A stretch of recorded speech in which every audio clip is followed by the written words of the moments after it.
Pues hace falta un hábito para reemplazar otro hábito. Sí, totalmente. Pensemos en eso por un segundo. O sea, nada de una fuerza de voluntad inquebrantable ni nada de eso. Las típicas resoluciones mágicas. Eso es, esas resoluciones que siempre terminan abandonadas por febrero. Y tampoco hablo de un momento así súper dramático de transformación absoluta donde de repente pues somos personas nuevas. Ya. Según Napoleon Hill, el cambio humano es lento, es estructural y sobre todo es compuesto. Compuesto, claro. Exacto. Y con esta idea tan contraintuitiva, pero a la vez tan poderosa, arrancamos este análisis a fondo. Yo diría que hoy vamos a explorar una serie de ideas que convergen en lo que podríamos llamar la arquitectura de una vida compuesta. Me gusta ese término. Sí, tenemos sobre la mesa una mezcla de perspectivas que es fascinante. A ver, hay filosofía estoica, hay estrategia pura y dura de mentes como Seth Godin o Peter Drucker, e incluso sabiduría militar antigua con Sun Tzu. Y hasta reflexiones tácticas del deporte de élite. Exacto, de todo un poco. Hay mucha tela que cortar aquí hoy. Desde luego que sí. Y a ver, el propósito de sumergirnos en todas estas ideas no es simplemente acumular citas inspiradoras para quedar bien. Lo que queremos es destilar los principios que hay detrás de todo esto. Queremos entender cómo se construye realmente un motor sostenible, ya sea un motor de valor a nivel profesional o un motor de carácter a nivel personal. Claro. Si uno se para a mirar alrededor, vivimos en una cultura que está completamente obsesionada con la velocidad, con el atajo y el éxito instantáneo. Totalmente. Pero lo que vamos a desgranar hoy va en la dirección completamente opuesta. O sea, no se trata solo de la táctica superficial de qué hacer hoy a las 5 de la tarde, sino de comprender la estructura, esa arquitectura silenciosa e invisible que se construye día a día, y que es literalmente lo único que puede sostener cualquier tipo de éxito externo a largo plazo. Exacto. Y para empezar a entender esa estructura, creo que lo primero es derribar de un plumazo esa ilusión de la rapidez. Vivimos exigiendo éxitos de la noche a la mañana. Sí, la inmediatez. Cualquiera quiere lanzar un proyecto y que sea viral mañana mismo, o empezar a ir al gimnasio y ya estar en forma el viernes. Ya es absurdo. Pues dándole una vuelta a la perspectiva de Seth Godin sobre los modelos de negocio, hay un concepto que rompe un poco con esta fantasía. Godin plantea que un modelo de negocio, o en realidad cualquier motor de valor en la vida, es fundamentalmente una inversión. Ajá. Y, a ver, la clave de una inversión es que no funciona el primer día, no está diseñada para funcionar el primer día. Claro. Necesita funcionar eventualmente, o sea, con el tiempo. Y fíjate que es una distinción que lo cambia todo. Porque pone al tiempo no como un obstáculo, sino como la materia prima invisible de cualquier estrategia. Pensemos un momento en el entorno actual. A ver. Las herramientas digitales nos invitan constantemente a intentar convertir cualquier pasatiempo en un trabajo a tiempo completo. Sí, la monetización de todo. Exacto. Alguien lanza un proyecto personal, invierte horas, ilusión, dinero, esperando que eso cruce el umbral de la rentabilidad casi de inmediato. Pero pasar de una idea brillante a un motor de crecimiento que sea persistente y escalable requiere precisamente esa paciencia estratégica. Eso es. Es encontrar un camino, apostar por él y luego darle el oxígeno del tiempo para que se desarrolle de verdad. Hay un par de analogías muy mundanas, pero que son perfectas para aterrizar esto. Pensemos en una pizzería de barrio. ¿Vale? El dueño, que consigue convertir agua, harina y queso en una porción por la que la gente está dispuesta a pagar lo suficiente como para cubrir el alquiler del local. Y pagar salarios y demás. Exacto. Ese dueño no dominó su arte la mañana de la inauguración. Hubo meses de quemar pizzas, de ajustar la masa, de cuadrar números. Claro, no sale a la primera. O pensemos en un artista de música jazz. Graba un disco independiente y, siendo realistas, es muy probable que apenas cubra los gastos de producción con las ventas. Cualquiera diría que es un fracaso. Un fracaso absoluto. Pues resulta que esas grabaciones, ese disco que no da dinero, es la tarjeta de visita que le consigue actuaciones en directo en festivales. Ah, claro. Y son esos conciertos los que finalmente pagan las facturas y que además alimentan su alma creativa. Y lo que esos ejemplos ilustran maravillosamente es que el tiempo, insisto, no es el enemigo. El verdadero problema, el gran drama de todo esto, es el desperdicio de ese tiempo. Totalmente de acuerdo. Y tirando un poco de este hilo sobre el desperdicio de energía, me viene a la mente la figura de Epicteto, Y tela con Epicteto porque si alguien en la historia tenía excusas legítimas para dejarse llevar por el cinismo, era él. Desde luego. Nació siendo esclavo en Roma, o sea, podría haber adoptado perfectamente el papel de víctima frente a un sistema que le arrebató su libertad desde el minuto cero. Tenía todas las papeletas para estar amargado. Y sin embargo nos deja esta bofetada de realidad tan cruda cuando dice que no es que la vida sea corta, es que la desperdiciamos. Brutal. No se queja del tiempo que le ha tocado, sino de qué se hace con él. Y para bajar esta filosofía un poco más a la acción del día a día, Robert Greene aporta un sentido de urgencia que es tremendamente práctico. Él dice que se debe elegir el tiempo como la variable crítica. Ajá. La regla de Greene es clarísima. Quita hoy mismo, ahora, una cosa de tu lista de tareas. Una obligación absurda, un compromiso que no aporta nada. Y elimínalo para hacer un hueco a lo que de verdad importa. Qué buen ejercicio. Sí, porque cada bloque de 24 horas contiene una decisión ineludible. O estamos construyendo algo que perdura, o simplemente nos estamos dejando llevar por la inercia. Y fíjate, esa inercia de la que hablas es muy peligrosa porque es silenciosa, no hace ruido. Y esto conecta directamente con la idea de la acción y el impulso. Sun Tzu, el estratega militar, dejó escrito que las oportunidades se multiplican a medida que se aprovechan. Una gran frase. A menudo cuando alguien lee esto, lo interpreta como una simple frase motivacional para poner en una taza o en un póster. Sí, la típica de Mr. Wonderful. Exacto. Pero no lo es en absoluto. Es una descripción casi física, casi matemática, de cómo funciona verdaderamente el momentum, el impulso. Claro. No es magia, es geometría. Cada acción que se toma abre un pasillo nuevo. Es como caminar por un laberinto a oscuras. Hasta que no se dan 3 pasos hacia adelante, la linterna no ilumina la siguiente intersección. Que no existiría si te quedas quieto. Literalmente no habría existido si no se queda quieto en la entrada. Godin vuelve a aparecer aquí con una estructura que encaja perfectamente con esta idea militar del impulso. Él sostiene que un buen modelo de negocio o un buen hábito tiene 3 características que son innegociables. A ver, ¿cuáles? La primera es que se vuelve más fácil con el tiempo, porque el éxito pasado allana el terreno para el éxito futuro. La segunda es que lo que se ofrece es recibido como una contribución valiosa por quien lo recibe y paga por ello. Vale, ¿tiene sentido? Y la tercera es la resiliencia. Cuando el mundo cambia, inevitablemente, el modelo tiene la flexibilidad para ajustarse y seguir adelante. O sea, es el efecto compuesto en su máxima expresión. Pero hay que tener mucho cuidado. Toda esta maquinaria del efecto compuesto funciona en ambas direcciones. Esto plantea un escenario bastante incómodo sobre lo que sucede cuando no hacemos nada.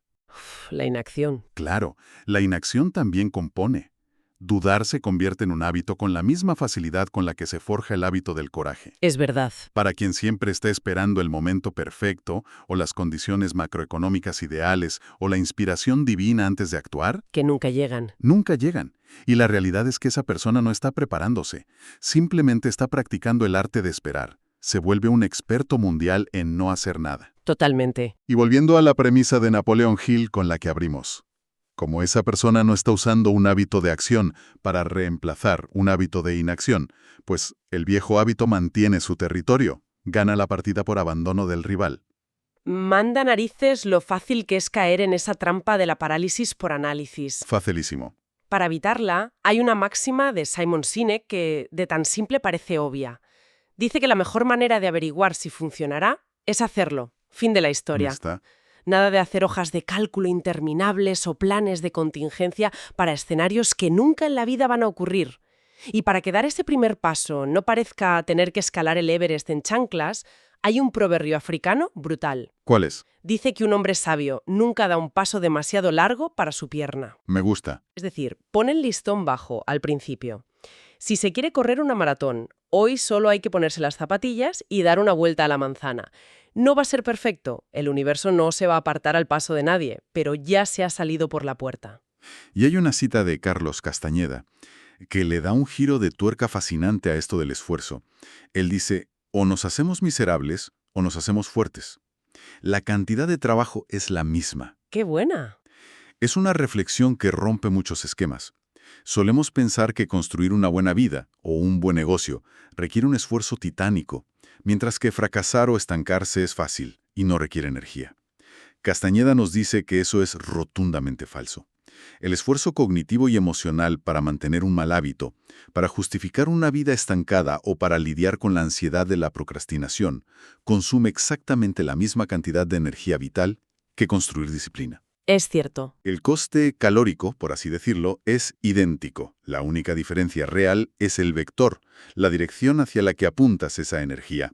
Y la dirección, acumulada a lo largo del tiempo, pues determina el destino. ¿Vale? Y si hablamos de dirección y de corregir el rumbo, hay un concepto que me parece crucial y que Peter Drucker explica de una manera magistral.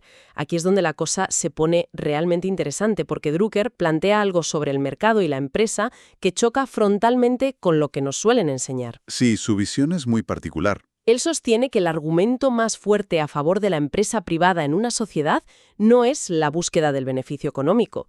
Según él, el argumento definitivo es la función de la pérdida. A ver, suena muy contraintuitivo que la gran ventaja de una empresa sea su capacidad de perder dinero. La pérdida es lo que cualquier director general quiere evitar a toda costa. Pero si lo miramos a nivel sistémico, la capacidad de quebrar es vital. Una empresa opera con la guillotina del mercado sobre su cabeza. Tienen el derecho, y a veces la obligación, de abandonar una actividad que no funciona. Exacto. De hecho, la empresa es la única institución moderna que la sociedad permite que desaparezca sin derramar una sola lágrima. Si una marca de teléfonos móviles hace un producto terrible hoy, el consumidor dice, ¿y a mí qué? Y mañana compra otra marca. La empresa original simplemente muere, y esos recursos se liberan para alguien que sea más eficiente. Claro, es un mecanismo evolutivo de limpieza que es implacable. Y el contraste que hace Drucker es tremendo. Si se compara esto con un ministerio gubernamental o una institución educativa clásica o incluso la propia estructura familiar. Que son todo lo contrario. Estas instituciones están blindadas contra el fracaso. Fueron diseñadas históricamente para mantener la estabilidad, para prevenir o ralentizar el cambio a toda costa. Y al no estar sometidas a esa función de pérdida, pues no hay una presión existencial real para innovar, ni un incentivo fuerte para descartar políticas o métodos que han quedado completamente obsoletos, simplemente se perpetúan. Exactamente. Y la magia de todo esto ocurre cuando traducimos esta teoría macroeconómica de Drucker a la estrategia personal de cada uno. Al igual que una empresa debe someterse a la prueba del mercado, a nivel individual hay que estar dispuestos a aplicar una función de pérdida propia. Eso duele más. Duele mucho, pero hay que aprender a dejar morir conscientemente hábitos, relaciones, identidades profesionales o enfoques que quizá fueron utilísimos hace 5 años, pero que hoy son un verdadero lastre. A veces se confunde la resiliencia con aguantar golpes sin moverse, como si fuéramos un muro de hormigón. Ya, y el hormigón se rompe. Exacto. Cuando la presión es excesiva, se quiebra de golpe. La verdadera resiliencia se parece más a un árbol que deja caer sus hojas secas en otoño para conservar energía y poder brotar con fuerza en primavera. Es una capacidad de ajuste continuo. El organismo que no tiene permiso para fallar o para perder no tiene ninguna razón de peso para evolucionar. Me encanta esa imagen, lo de dejar caer las hojas muertas. Y esto nos lleva directamente a lo que sería el mantenimiento de esa arquitectura interior de la que hablábamos. Hay una máxima moral en los textos que dicen: no puedes lidiar con la inmundicia y no volverte como aquello que tocas. Una advertencia potente. Y no es solo una advertencia ética sobre no meterse en negocios sucios, es una declaración muy pragmática sobre cómo funcionan los estímulos diarios, los inputs. Lo que consumimos a diario. El contenido que miramos en la pantalla durante horas, las conversaciones cínicas en las que se participa, los pequeños compromisos éticos que se dejan pasar en el trabajo, nada de eso es neutral. Uno se va convirtiendo de manera imperceptible en el molde de aquello con lo que interactúa repetidamente. Es que al final es una cuestión de ancho de banda mental. Y para ilustrar cómo gestionar este ancho de banda, la analogía deportiva de Horst Wayne, que fue un gran teórico del fútbol, me parece impecable. Totalmente. Wayne enseñaba que el objetivo fundamental de un jugador en el campo no debería ser preocuparse por lo que va a hacer el rival. El objetivo es hacer que el rival se preocupe por lo que vas a hacer tú. ¿Y cómo se fuerza esa situación? Muy simple, teniendo la posesión del balón. Si se tiene la pelota, se dicta el ritmo, el espacio y la narrativa del partido. Si llevamos esto a nuestra vida diaria, el balón es nuestra atención. Es absolutamente imposible estar consumido por estímulos tóxicos, por la indignación constante de las redes sociales o por las quejas del entorno, y al mismo tiempo mantener la plena posesión de uno mismo. Claro, son incompatibles. Son dos estados mentales mutuamente excluyentes. Es de cajón. Si se está reaccionando, no se está creando. Por eso Ralph Waldo Emerson decía aquello de que lo que hay detrás de nosotros y lo que hay delante de nosotros son pequeñeces absolutas en comparación con lo que hay dentro de nosotros. El interior es lo que cuenta. Ese mundo interior es el pivote de todo. Ni el modelo adaptable de Godin ni la oportunidad matemática de Sun Tzu sirven de absolutamente nada si la arquitectura interna está podrida o distraída. Y hablando de simplificar esa arquitectura interna, la fórmula que utiliza el legendario Tom Brady es casi insultantemente sencilla. Sí, que lo es. Se resume en esto. Descubre qué es bueno. Descubre qué es malo. Haz más de lo bueno y menos de lo malo. Cuando uno lo lee, piensa, vale, gracias por la obviedad, Tom. Es que parece el típico consejo de un libro de autoayuda barato, pero en realidad esconde una verdad bastante incómoda.